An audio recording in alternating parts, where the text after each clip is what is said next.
Bonsoir à tous, Le Monde aujourd'hui, ravi de vous retrouver pour cette nouvelle édition de votre journal. On commence tout de suite par les titres.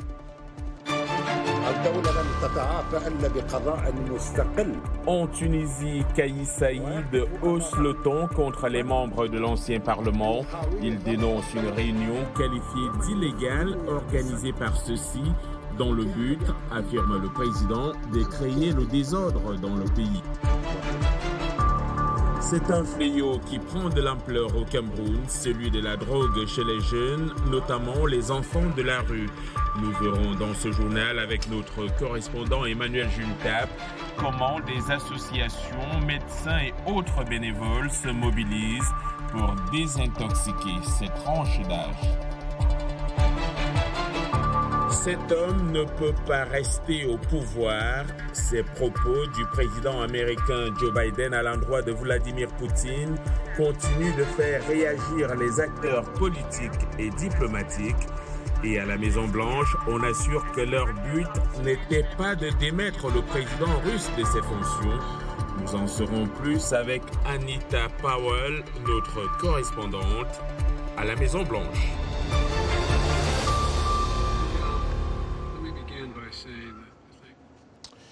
Une fois encore, bonsoir. La Russie a promis mardi de réduire radicalement son activité militaire en direction de Kiev, en Ukraine. Après des pourparlers russo-ukrainiens à Istanbul, le chef de la délégation russe et représentant du Kremlin, Vladimir Medinsky, a fait état des discussions substantielles et déclaré que les propositions claires de l'Ukraine en vue d'un accord allaient être étudiées très prochainement et soumise au président Vladimir Poutine. Kiev s'engagerait à une neutralité et à renoncer à intégrer l'OTAN sous réserve d'avoir des puissances étrangères garantissant sa sécurité. L'Ukraine accepterait aussi de ne pas accueillir de bases militaires étrangères et d'adopter un statut non nucléaire. Selon le négociateur russe, Kiev souhaite de son côté que Moscou s'engage à ne pas s'opposer à ce que l'Ukraine rejoigne l'Union européenne. La tournée diplomatique éclair du président américain Joe Biden en Europe restera marquée par cette petite phrase qui a secoué le monde. Pour l'amour de Dieu, cet homme ne peut pas rester au pouvoir. Une référence au président Vladimir Poutine que la Maison-Blanche a vite fait d'expliquer autrement. 2 jours après son discours, Biden a précisé que même s'il ne reculait pas devant ce sentiment, les États-Unis n'avaient pas l'intention de forcer Poutine à quitter ses fonctions. Les détails avec Anita Powell de la VOA, un récit de Ginny Kapumbu-Villa. Après 3 jours de longues réunions et de négociations délicates, d'accords fermes et de promesses ferventes, tout s'est résumé à 12 mots sur le président russe Vladimir Poutine. Pour l'amour de Dieu, cet homme ne peut pas rester au pouvoir.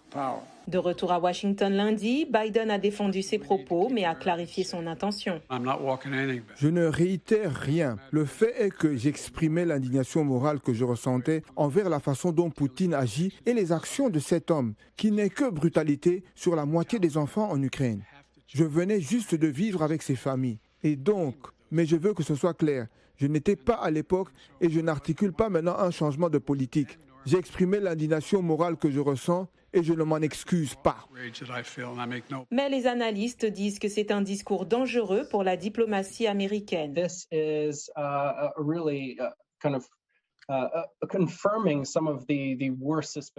Cela confirme vraiment certains des pires soupçons sur ce que veulent vraiment les États-Unis dans les affaires mondiales. Je pense qu'en termes de réaction d'autres pays du monde, c'est certainement que le commentaire n'était pas le bienvenu. Nous avons certainement vu des partenaires européens préciser que les États-Unis ne devraient pas et ne peuvent pas utiliser ce genre de langage d'escalade. Et donc, je pense que malheureusement, le commentaire est celui qui va se répercuter encore pendant plusieurs jours et semaines. The comment is one that is going to reverberate still for a number of days and weeks. Biden, qui s'est dit ému par les réfugiés ukrainiens qu'il a rencontrés en Pologne, a souligné qu'il ne menaçait pas Poutine d'un changement de régime. J'exprimais juste mon indignation. Il ne devrait pas rester au pouvoir. Tout comme, vous savez, les mauvaises personnes ne devraient pas continuer à faire de mauvaises choses. Mais cela ne signifie pas que nous avons une politique fondamentale à faire quoi que ce soit pour abattre Poutine de quelque manière que ce soit. Putin is a big boy. Remember, he had been called. Poutine est un grand garçon. Rappelez-vous, il avait été traité de meurtrier, puis ils se sont souris et se sont serrés la main. Je crois donc qu'à long terme, je ne pense pas que cela gênera quoi que ce soit. Maintenant, dire qu'il oubliera, non, bien sûr qu'il ne le fera pas, il n'oubliera pas. Et il essaiera certainement de se venger de Biden d'une manière ou d'une autre, que ce soit de manière rhétorique ou, vous savez, dans une sorte d'action politique. Mais pour l'instant, vous savez, ce n'est pas une catastrophe. In some sort of policy action. But for now, it's not a disaster. Aron dit qu'il est peu probable que Poutine change de cap dans ce conflit brutal qui est maintenant dans son 2e mois. Lundi, la télévision d'État russe a diffusé ce qu'elle a dit être l'intérieur d'un théâtre détruit par un bombardement russe le 16 mars dans la ville méridionale de Mariupol. Les civils qui s'y abritaient ont déclaré avoir attaché un drapeau blanc au sommet du bâtiment et peint le mot « enfant » en grosses lettres blanches sur le sol, visible depuis les airs. Les responsables ukrainiens estiment qu'environ 300 personnes ont été tuées dans cette frappe.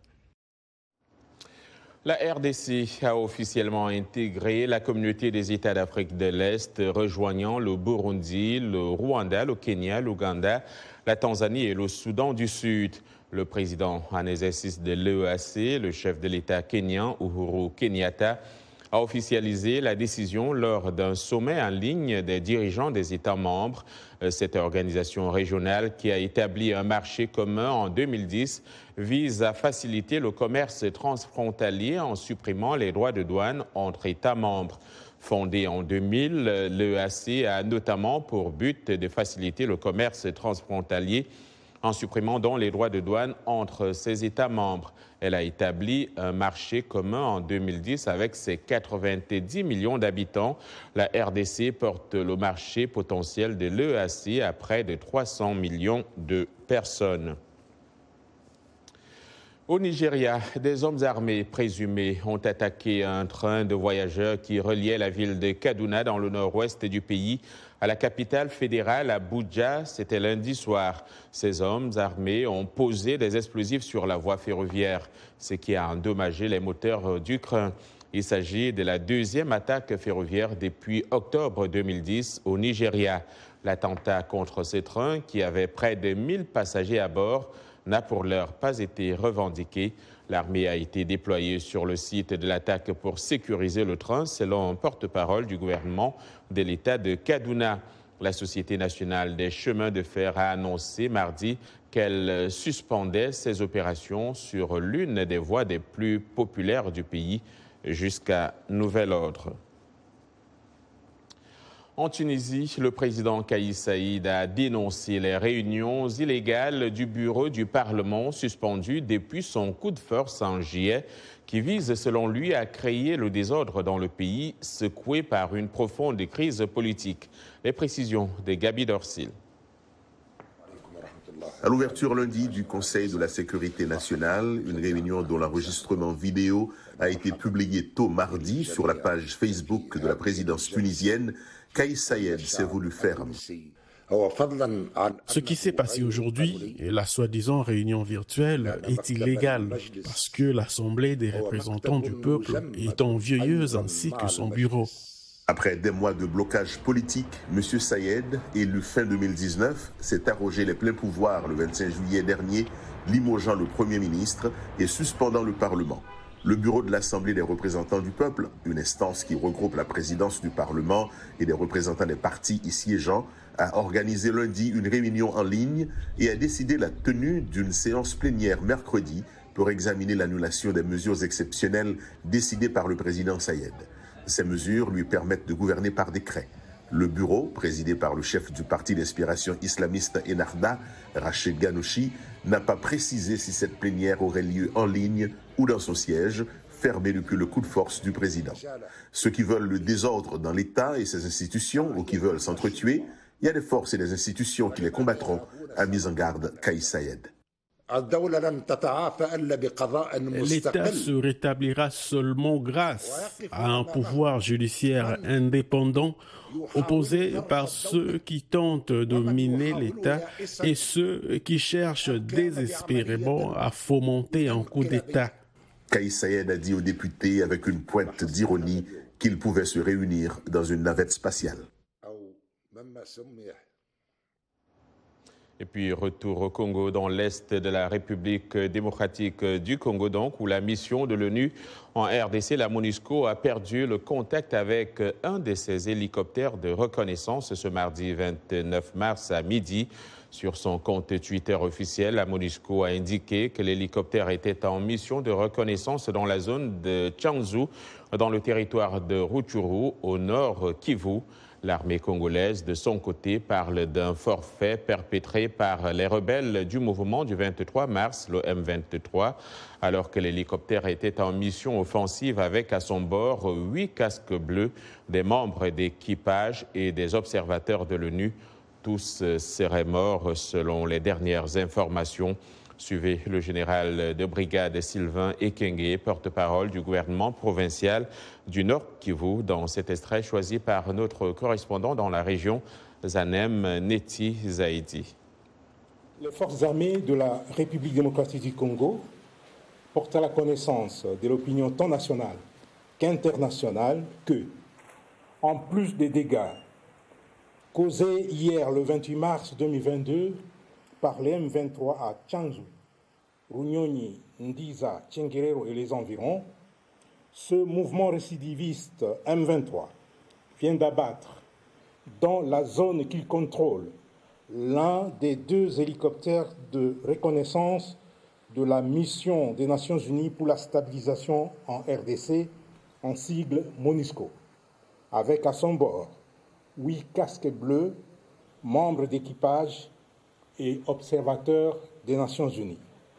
L'hélicoptère a été abattu en pleine mission inoffensive d'évaluation des mouvements des populations causés par les attaques du M23 dans la région, en prévision des actions humanitaires à entreprendre. Les forces armées de la République démocratique du Congo et la MONUSCO sont à pied d'œuvre pour retrouver l'appareil et les potentiels survivants. Voilà, le secrétaire d'État américain Tony Blinken effectue une visite au Maroc aujourd'hui pour consolider un partenariat stratégique régional dans un climat de tension au Maghreb et dans le Golfe, après avoir rencontré en Israël des alliés arabes. Le patron de la diplomatie américaine a été reçu par son homologue marocain Nasser Bourita, présent hier à la réunion inédite dans le désert israélien du Negev, avec 3 autres ministres arabes. Également à l'agenda au Maroc, des entrevues avec le Premier ministre Aziz Akranouch et avec le prince héritier d'Abu Dhabi, Mohamed Ben Sayed Al Nahyan, le dirigeant de facto des Émirats arabes unis, dont les relations avec son traditionnel allié américain ont été mises à l'épreuve après une série de désaccords. Le secrétaire d'État américain achèvera sa tournée régionale demain en Algérie, rivale du Maroc en Afrique du Nord et allié de la Russie. La consommation de la drogue par les enfants est un fléau en expansion au Cameroun, notamment chez les enfants de la rue, les jeunes élèves et les étudiants. Des associations, des médecins et des jeunes bénévoles tentent tant bien que mal de sortir cette tranche d'âge des ravages de ces fléaux. C'est un reportage à Yaoundé d'Emmanuel Jultap. Le sport matinal, c'est désormais un rendez-vous obligatoire pour Jean-Claude, 33 ans, Raina, 19 ans, Jeff, 18 ans et Enzo, 16 ans. Des visages d'une jeunesse déterminée à abandonner la drogue dans ce centre de désintoxication. Quand un malade est admis ici, nous ne traitons pas avec les comprimés. Nous le prenons en charge avec les produits de base, les produits naturels. Au bout de quelques temps, ces produits le nettoient de l'intérieur et de cette propriété intérieure qui apparaît au niveau de la peau. À cause de ça, ceux qui raisonnent autrement, ils disent des choses qui ne sont pas courantes. Nous les donnons le germe de trucs naturels. Après 2 jours, vous allez voir quelqu'un qui est venu en train de raconter des histoires dans l'air, elles sont finies, les crises bipolaires, est stable. Tel que vous avez vu la jeune fille qui est là, Raina, qui est venue ici à l'état, elle était inconsolable, elle ne peut pas parler devant les gens. Raina, c'est cette jeune fille de 19 ans qui a pris la drogue à l'âge de 13 ans pour la première fois. Rejetée par ses parents, elle porte aujourd'hui une 3e grossesse indésirée. Elle est en phase de rééducation. À mon arrivée ici à CIPES, j'ai compris que chaque être humain a droit à la vie, chaque personne a droit à une seconde chance. Avec des encadreurs comme Dr Abel, vraiment, nous avons vraiment besoin de ça. Il nous conseille. Et quand il nous fait cela, nous ne nous sentons pas rejetés. Lui est chirurgien dentiste. À cause des problèmes familiaux, ce jeune médecin a sombré dans la drogue en 2020 sous l'influence d'un de ses amis. Je suis arrivé ici escorté par 4 gendarmes lourdement armés sous le regard désemparé de mon papa. Pendant un bout de temps, je me suis retrouvé à nourrir même secrètement l'envie de fuir du centre, malgré que j'avais des chaînes aux pieds. Après beaucoup de réflexions, je me suis finalement ouvert au docteur Abel, qui m'a immédiatement pris dans ses bras. Et c'est là où le traitement a commencé. Au Cameroun, 60% des usagers de la drogue ont entre 20 et 25 ans. Des élèves comme Jeff et Enzo ont vu leur cursus scolaire brutalement interrompu à cause des stupéfiants. Il n'y a pas d'avantage à être un drogué, à être un fumeur, à être, je sais vraiment pas, être un vibré, comme on le dit vulgairement. Voilà.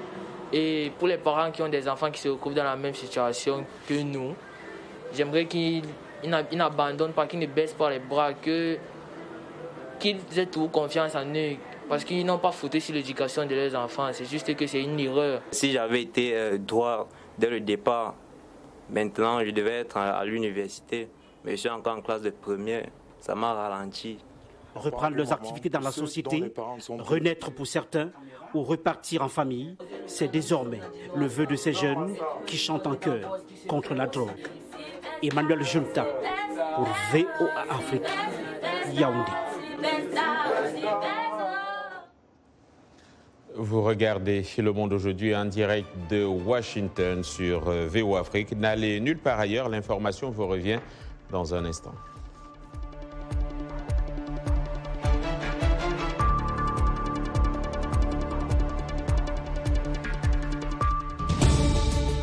Washington Forum, le rendez-vous hebdomadaire de VOA Afrique à ne pas manquer.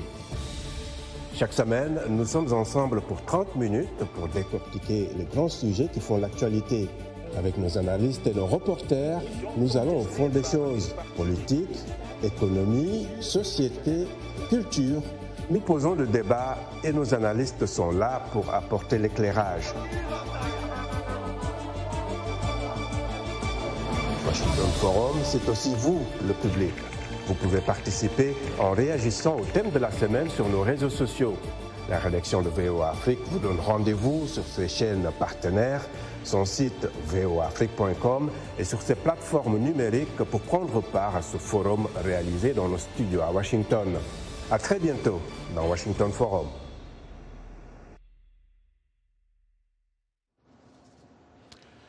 Vous suivez Le Monde aujourd'hui, un programme de VOA Afrique. Merci de nous rejoindre pour cette seconde partie. Nous émettons en direct de Washington DC. Allons à Abidjan, en Côte d'Ivoire. Plusieurs espaces dédiés à la circulation dans le district d'Abidjan demeurent occupés par des commerçants malgré les nombreux efforts de déguerpissement mis sur pied. Ces commerçants occupent ces lieux généralement en fin d'après-midi aux heures de pointe où il y a une forte clientèle. Suivez ce reportage d'Alain Amontier. Les trottoirs aménagés pour faciliter la circulation des piétons sont transformés en lieux de commerce à Abidjan. Les vendeurs de livres, tenues vestimentaires, chaussures et autres articles squattent ces espaces pour étaler leurs marchandises. Nous sommes ici au carrefour de l'échangeur de la Rivera 2. C'est une conjugaison de problèmes, la conjugaison de 3 problèmes, le problème de la pauvreté, le problème de chômage et le problème de l'informel. L'informel, par exemple, aujourd'hui, on nous dit que l'informel représente plus de 40% de l'économie de la Côte d'Ivoire. Et ce chiffre s'applique également à la plupart des pays africains qui ont entre 40 et 70% de leur économie qui sont informels. Il faut savoir surmonter le regard des autres et braver la peur d'un accident. C'est ce que fait Kadi depuis 2 ans. Ce qui était pour elle un surplus de gains est devenu sa seule activité après la perte de son boulot. Elle espère trouver mieux pour ne pas avoir à tenir cette activité sur une longue durée.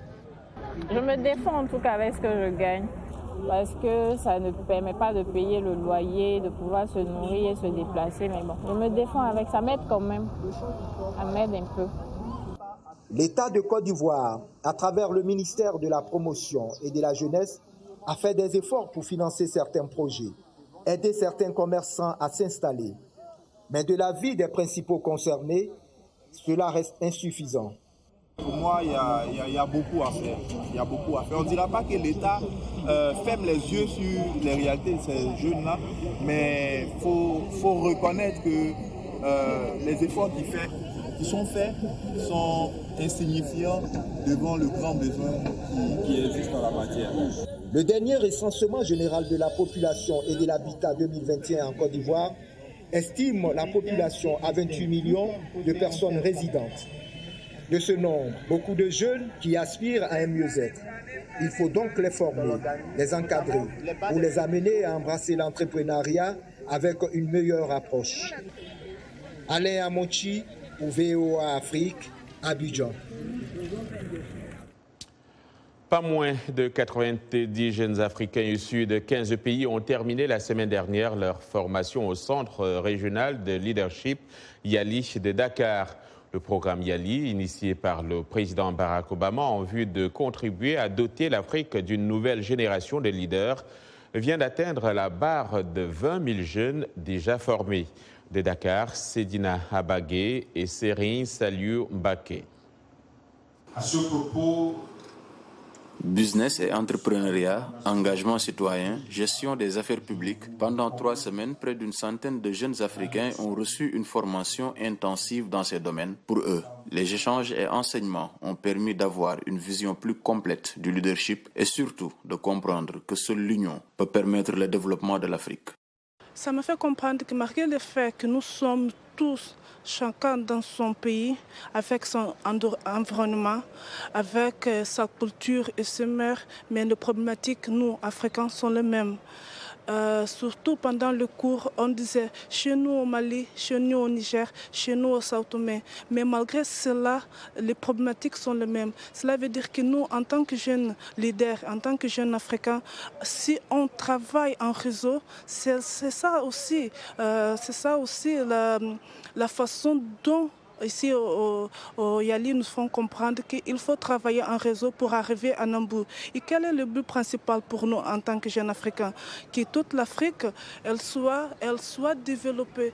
Ces 90 jeunes leaders africains ont traité de plusieurs problèmes et l'un des projets phares a porté sur l'éducation et la sensibilisation des jeunes élèves sur l'usage rationnel des réseaux sociaux. Un projet porté par un jeune Sénégalais, fonctionnaire de police et enquêteur à la division spéciale de cybercriminalité.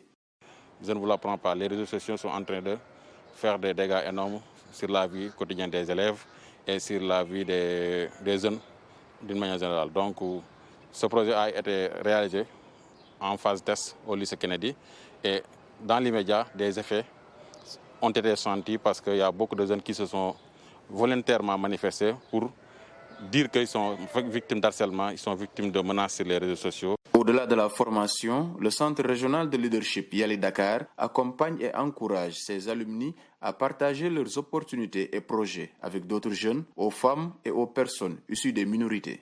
Il arrive qu'ils conçoivent des formations sur la base de ce qu'ils ont appris, mais plus adaptées aux cibles qu'ils rencontrent sur le terrain directement.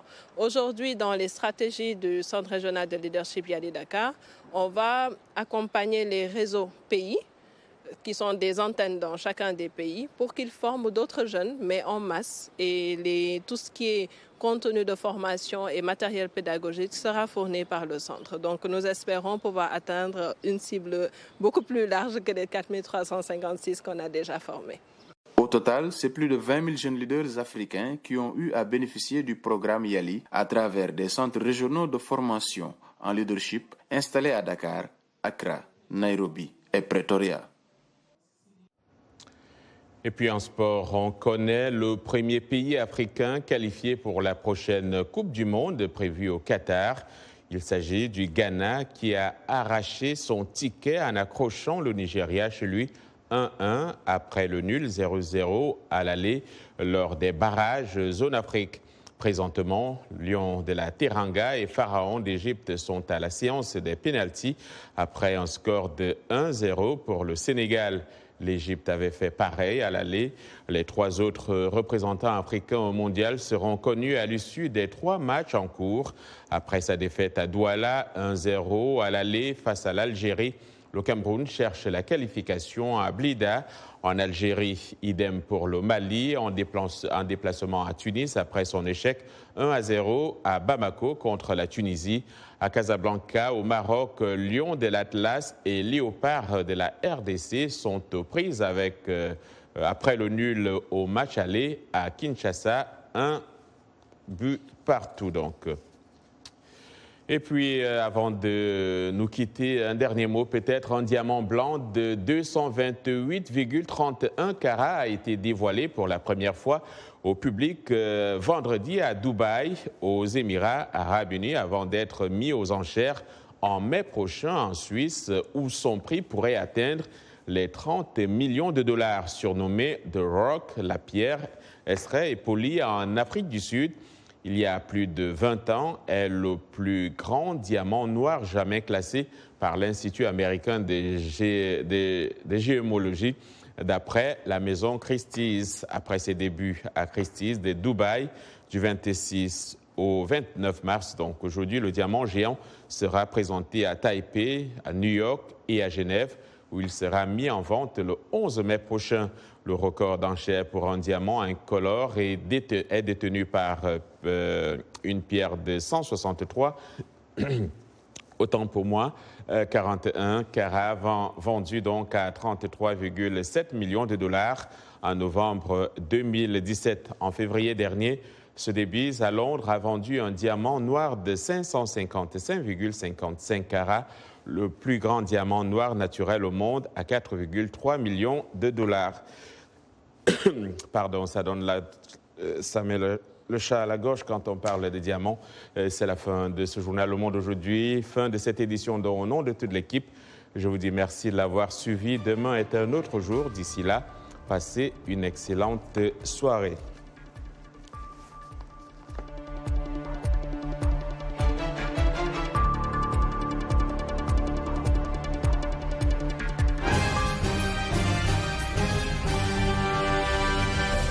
Mbote Ndeko Eli Sango, Mbote Nabino Banso, Mozali Kolanda, Saona Lingala, na la Voix de l'Amérique, Uto, Washington DC.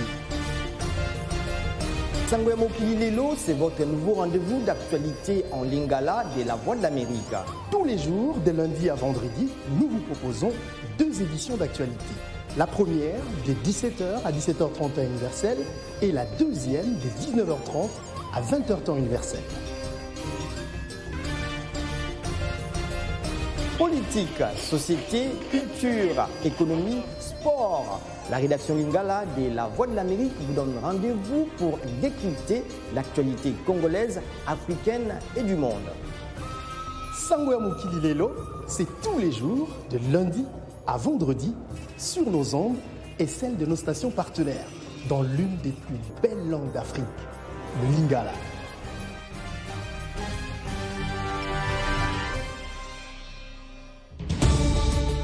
Washington Forum, le rendez-vous hebdomadaire de VOA Afrique à ne pas manquer.